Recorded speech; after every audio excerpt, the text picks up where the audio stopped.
kung simbolo rang ang Eucharistia, nga naman nga nag-ingon man sa San Pablo sa 1 Corinto 11:27-30 nga si bisan kinsa katong budawat sa lawas ug dugo sa to Ginoo nga dili takos, siya nakasala sa Espiritu Santo. So ngano makasa man ta kung simbolo ra na kining Eucharist, daghang kita objection dawat ani sa tong mga pinalanggang mga igsoon sa laing pundok. Una ni ana maingon sila nga simbolo ra ni dili ni tinuod, kabantay man na. Kuya ikaduha, mingon sila cannibalism kuno ta, pareha ni Jimar Benido nga mukhaon kuno ta dugo. Unod cannibalism.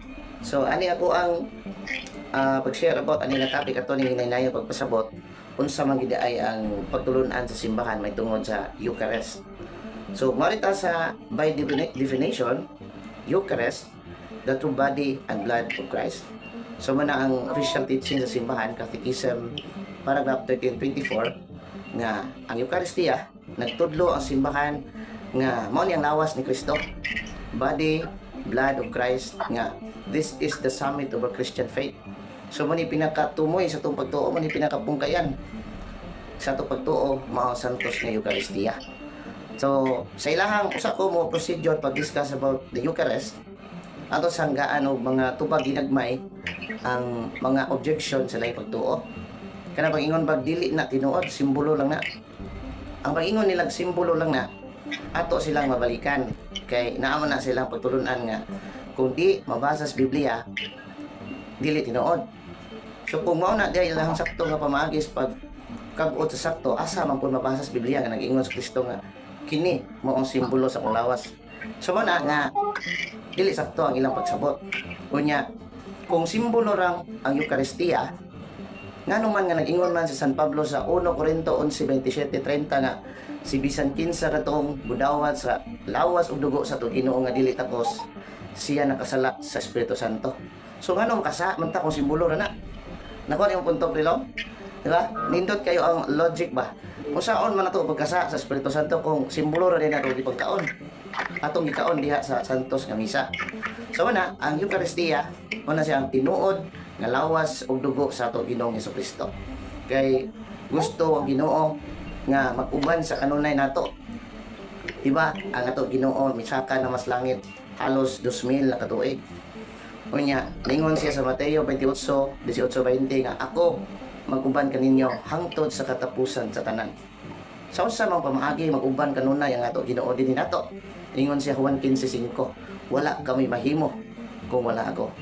Sa ato pa dunay naa nga pamaagi nga kanunay mag-uban ang Ginoo dinhi nato. O kini sa pamaagi sa santos nga Eucharistia. Sa matag misa sa ato kaparian kanunay nag-uban ang ato Ginoo matag adlaw. Ingon sa uban ko ninyo sa tanang adlaw. Sa ato pa matag misa kay naa man ang santos nga Eucharistia. Kunya matod pa sa simbahan mo ni ang tinuod nga lawas ni Kristo. Nag-uban kanunay ang atong Ginoong Hesukristo. Nga matod pa sa mga church father. Matod pa sa church father sa simbahan, si Saint Ignatius of Antioch 2:107. Ingon siya, the Eucharist is the flesh of our Savior. So, ingon ang church father sa to simbahan, ingon gud nga ang Eucharistia mao to ang unod ni Kristo. Unod sa tumang luluwas. Sa to padili sakto ang mga kining pamasahangil sa to mga igsoong protestante kay unsa may katungod nila nga milutaw sila bago pa lang 1800, 1900, 2000. Mingon sila nga simbolo ra na nga gipatud-an naman na sa mga church father sa simbahan. Si Justin Martyr 180 AD kung ako masayop sa tuig ingon siya. Mao ni tinuod nga lawas si Kristo. Nga tud pa sa Juan 6:32-33 ingon siya. Ningon nga to Ginoo, ang amahan mupadala og tinapay nga gikan sa langit. Og kini nga tinapay mao ang maghatag og kinabuhi sa tanan. So kato nang sabton, ang amahan jud ay mohatag og tinapay. Unya kung ato na ipadayon Juan 6:35, ningon man siya pre, ako ang tinapay nga gikan sa langit. So klaro nga in logical understanding siya jud ang iyang gipasabot. Siya jud ang ipasabot niya nga siya ang tinapay or pan nga gikan sa langit. Nya, kanus aman ni natukod ang santos nga Eucharistia mga pare. kini natukod sa to Ginoo didto sa katapusan nga panihapon.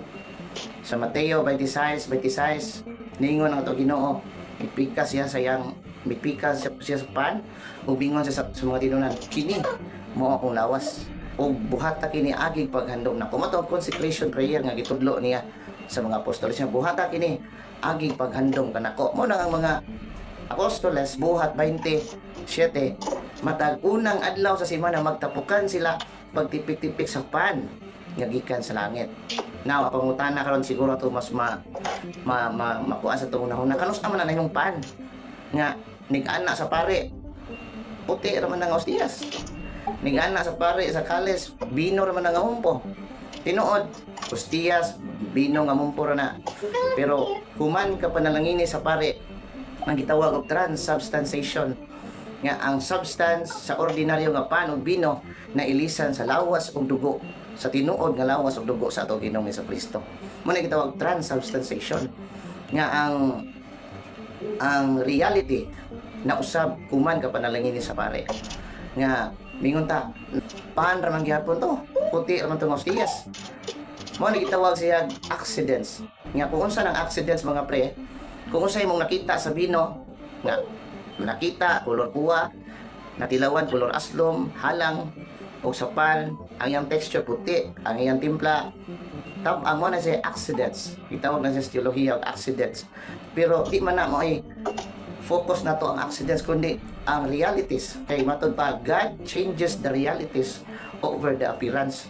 O kana ang hitabo na kung adunay gitawag og validity of the Eucharist nga una katong form, katong consecration prayer nga magamiton sa pare sa pagpanalangin sa maong ostiyas ug bino. Ikaduha kay matter mo atong bino o ostiya. Ug ang ikatulo nga makapavalid sa maong santos nga Eucharistia mao ang minister, ang tinuod nga pare nga nahanay sa mga apostoles. So mo na siya ang transubstantiation, ang ordinaryo nga pan ug bino human ka panalangin sa pare, ang substance na ilisan sa tinuod nga lawas ug dugo ni Kristo. Now, mabot siguro sa itong mga hunahuna o hunahuna sa mga protestante nga lawas ug dugo makaha ang gisulti sa Ginoo. Nganong ostiyar may inyong madawat naka kuan pa ko ana nga mga pangutana, ngano man nga lawas para may inyong gidawat kung tinuod nga lawas.